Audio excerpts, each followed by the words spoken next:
Assalamualaikum warahmatullahi wabarakatuh. Bagaimana kabarnya anak-anakku sekalian? Mudah-mudahan kalian semua selalu dalam keadaan sehat walafiat.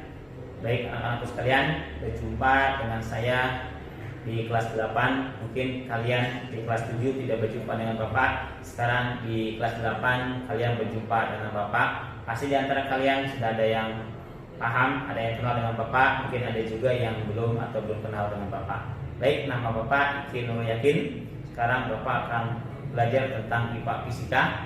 Yang pertama, bab pertama yang akan kita bahas yaitu tentang gerak lurus.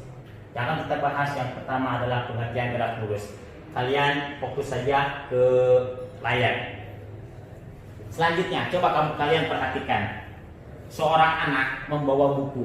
Seorang anak membawa buku, di kepalanya di seorang anak itu di kepalanya membawa buku, berjalan menjauhi meja. Jika yang semula berdiri di titik A, hanya di sini nih, tadi titik A nih, berubah kedudukannya menjadi titik B. Sekarang ke sini anak kita di sini berjalan ke sini, maka dapat dikatakan bahwa anak dan buku di atas kepalanya bergerak terhadap meja.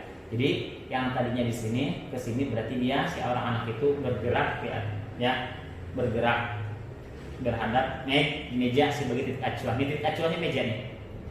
Seorang anak tadinya di sini bergerak berjalan, di atasnya dia membawa buku, maka seorang anak beserta bukunya bergerak ya.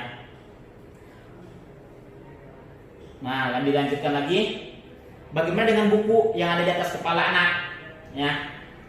Buku yang selalu tetap di atas kepala anak tersebut, maka buku dikatakan tidak bergerak. Buku tidak bergerak terhadap anak, ya, sebagai titik acuan. Jadi anak dan buku dan anak itu tidak bergerak. Jadi buku terhadap anak itu tidak bergerak. Kenapa? Karena jaraknya tetap sama, gitu. Itulah yang pengertian yang dinamakan dengan bergerak. Jadi yang bergerak itu ini titik acuan, berarti dia harus berpindah tempat, ya, berpindah tempat.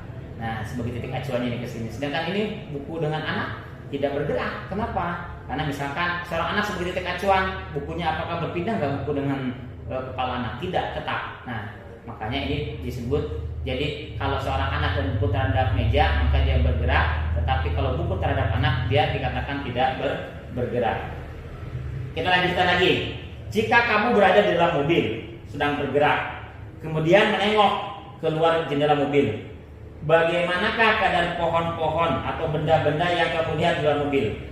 Benda-benda seperti pohon dan rambu-rambu lintas yang berada di depan mobil seolah-olah bergerak mendekatimu, kemudian melintas dan akhirnya menjauhi ke belakang mobilmu. Padahal sesungguhnya kamu itu yang bergerak, gitu ya. Padahal kita yang bergerak. Nah, itulah yang disebut dengan gerak semu, ya. Gerak semu. Gerak semu terjadi pada benda yang sebenarnya diam, tetapi seolah-olah bergerak. Itu contoh salah satu dari gerak semu. Contoh lainnya dari gerak semu adalah kita melihat matahari. Pagi-pagi matahari berada di sebelah timur. Nah, ketika terbenam di sebelah barat, seolah-olah kita matahari yang bergerak, padahal mah kita yang bergerak, yaitu bumi berotasi gitu. Dari penjelasan tadi maka dapat disimpulkan. Nah, kita simpulkan ya, bahwa yang dinamakan sebuah benda dikatakan bergerak apabila kedudukan benda tersebut berubah terhadap benda lain yang dijadikan titik acuan. Jadi yang dinamakan dengan gerak dikatakan bergerak apabila kedudukan benda tersebut berubah terhadap benda lain yang dijadikan titik acuan. Coba lihat. Pasti kita pernah lihat pohon kelapa jatuh. Pohon kelapa nih contoh gambarnya nih. Ya. Ada ini kelapa jatuh ke bawah, ya kan? Pohon jatuh ke bawah. Nah, ini berarti dia akan lurus. Nah, dia gerak menamakan disebut dengan garis. Nah, ini garisnya lurus nih, gerak jatuhnya lurus. Maka disebut dengan gerak lurus. Atau mobil lurus terus jalannya. Nah, itu yang disebut dengan gerak lurus. Paham semuanya anak-anakku? Itulah tadi pengertian dari gerak. Jadi yang namanya gerak itu berarti harus berubah terhadap benda lain yang dijadikan titik acuan. Kalau tidak berubah berarti namanya bukan bergerak. Selanjutnya sekarang jarak dan perpindahan. Apa pengertian jarak dan perpindahan? Bapak jelaskan jarak dan perpindahan. Ya. Nah, misalkan mobil tadinya di A, terus balik ke C. Setelah dari C balik lagi ke B. Ya, mobil itu dari A ke C balik lagi ke B. Maka dari A ke C kembali lagi ke B itu yang disebut dengan jarak. Sedangkan yang perpindahan itu dari A ke B. Contoh biar kalian paham. Dari A ke C itu jaraknya 8 satuan. Dia balik lagi ke B. Maka jarak yang dia tempuh adalah tadi kan 8 satuan, terus balik lagi. Berarti jarak yang dia tempuh adalah 8 ditambah 3 satuan. Berarti adalah 11 satuan. Sedangkan perpindahannya cuma 5. Ya, cuma berpindah 5. Atau gini, kalian dari rumah berangkat ke sekolah. Jarak dari rumah ke sekolah adalah 2 km. 2 km. Terus kalian pulang lagi dari sekolah ke rumah. Gitu. Berapa jarak yang kalian tempuh? Maka yang jarak kalian tempuh adalah berangkat 2 km, pulang di 2 km, berarti 4 km.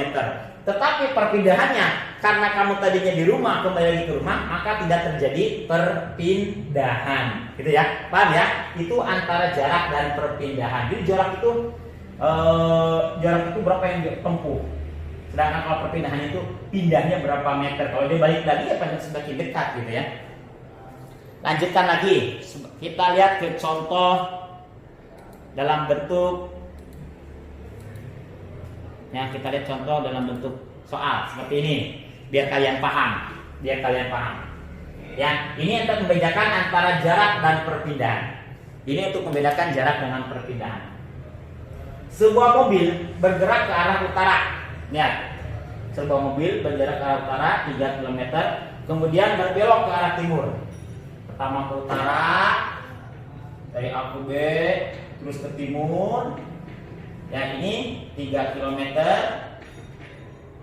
Ini kesininya 4 km. Yang ditanyakan berapa jaraknya? Ini A, ini B, ini C. Berarti berapa jaraknya, berapa perpindahannya? Yang namanya jarak adalah yang dia tempuh. Berarti yang dia tempuh pertama A ke B 3 km. Terus dari B ke C berapa kilometer? 4 km. Ya, berarti berapa jaraknya? Ya berarti jaraknya adalah 7 km. Itu jaraknya. Bagaimana dengan perpindahan? Perpindahan itu berarti dari A ke C. Kalau dari A ke B ke C itu namanya jarak, sedangkan dari A ke C itu namanya perpindahan. Berapa jarak perpindahannya? Perpindahannya menggunakan Pitagoras. Kalian nanti belajar matematika akan belajar Pitagoras. Bagaimana mencari Pitagoras? A ke C itu namanya sisi miring. Berarti AC kuadrat sama dengan A ke B ditambah B ke C kuadrat. BC kuadrat ditambah AB kuadrat, AB kuadrat ditambah BC kuadrat. A ke B berapa? 3 km. 3 kuadrat. B ke C 4 kuadrat. 3 kuadrat itu 3 kali 3. Berapa 3 kali 3? 9. 4 kuadrat itu berapa? 4 kali 4 16. 9 tambah 16 adalah 25. Berarti AC adalah akar dari 25. Berapa kali berapa ya masnya 25? 5 km. Itu kan? Mungkin di antara kalian udah ada yang lumayan mengerti gitu ya. Udah yang lumayan paham. Ya, antara perbedaan jarak dan pengertian jarak dan dan perpindahan. Pengertian jarak dan perpindahan. Selanjutnya kita akan belajar tentang kelajuan. Ya, belajar dengan tentang kelajuan. Nah, kelajuan dan kecepatan. Sip A. Pernah nggak kalian ketika naik motor? Pasti kalian ada berada dalam mobil atau dalam motor, melihat speedometer mobil yang kamu tumpangi atau motor yang kamu tumpangi. Jarum pada speedometer menunjukkan laju mobil tersebut. Nah, laju merupakan jarak yang ditempuh suatu benda tiap waktu yang diperoleh untuk menempuh jarak tersebut pada kelajuan tetap. Semakin besar jarak yang ditempuh suatu benda, maka semakin lama waktu yang diperlukan untuk menempuh jarak tersebut. Nah, ini bisa dilihat grafiknya. Nah, bisa dilihat grafiknya. Jadi kalau semakin jarak yang ditempuhnya semakin semakin besar, maka waktu yang diperlukan juga yang akan semakin lama juga, gitu. Akan semakin lama juga. Selanjutnya, nah kalau kita dirumuskan, ya, kalau dirumuskan, contoh salah satu rumusnya, kita lihat dulu rumusnya. Nah, ini ya, sebenarnya mungkin kalian sudah pernah belajar ini, ketika kalian berada di SD. Nah, nih secara matematika dirumuskan yang namanya kelajuan itu jarak dibagi waktu. Pelajaran kelas 5 SD nih, matematika ya. Pelajaran nih yang namanya laju itu jarak dibagi waktu, atau bahasa matematikanya Pi S dibagi T. Yang namanya P itu laju, S itu jarak, T itu waktu. Kita sekarang ke contoh soal. Langsung saja ke contoh soal. Nah, boleh namanya siapa nih? Ya, Surti berlari sejauh 1800 meter selama 15 menit. Berapakah kelajuannya? Boleh namanya siapa aja di sini. Perhatikan. Diketahui. Kalau dalam belajar fisika itu harus pakai diketahui. Diketahui S-nya, gitu kan? Diketahui, boleh disingkat lah. Kalau itu diket, gitu ya. Diketahui atau diket. Diketahui jaraknya itu berapa? 1800 meter. Waktunya itu 15 menit. Dibuat ke sekon atau ke detik. 1 menit itu 60 detik. Berarti 15 kali 60. Berapa? 900 detik. Sekon, ya. Berarti apa yang ditanyakan tadi? Yang ditanyakan adalah kecepatan atau kelajuannya, ya. Yang ditanyakan adalah kelajuannya. Pi, berarti yang ditanyakannya adalah pi, ya. Yang ditanyakannya adalah pi. Rumusnya gimana tadi? S dibagi T. Berarti 1800 dibagi 900. Berapa berarti? Ya, 2 meter per sekon. Tuh, baik anak-anak, ya. Coba bisa dipahami tidak? Mudah-mudahan bisa dipahami. Kenapa?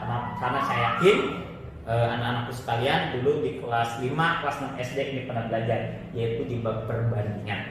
Ya, kita lanjutkan supaya kalian lebih supaya kalian lebih paham rumusnya, ya, supaya kalian lebih paham. Nah, di contohnya, nah ini nih, ya, segitiga rumus kecepatan, ya. Segitiga rumus kecepatan. Segitiga rumus kecepatan, ya. Jadi untuk mencari kecepatan itu S dibagi T, mencari S itu P dikali T, sedangkan mencari T itu berarti S dibagi V. Silakan, ya. Ini ada latihannya, silakan. Dicoret-coretnya ya, lupa nggak dihapus. Silakan kalian bolehlah mencoba-coba dulu sementara, nanti begitu ketemu Bapak kita bahas bersama-sama apabila yang tidak paham. Ya, sekian dulu dari Bapak untuk pelajaran pertama ini sebagai pengenalan. Mudah-mudahan kita bisa berjumpa lagi, lebih baik lagi kalau nanti suatu saat kita berjumpa secara tatap muka, ya. Be Abdul apabila kalian tidak paham. Sekian, wassalamualaikum warahmatullahi wabarakatuh.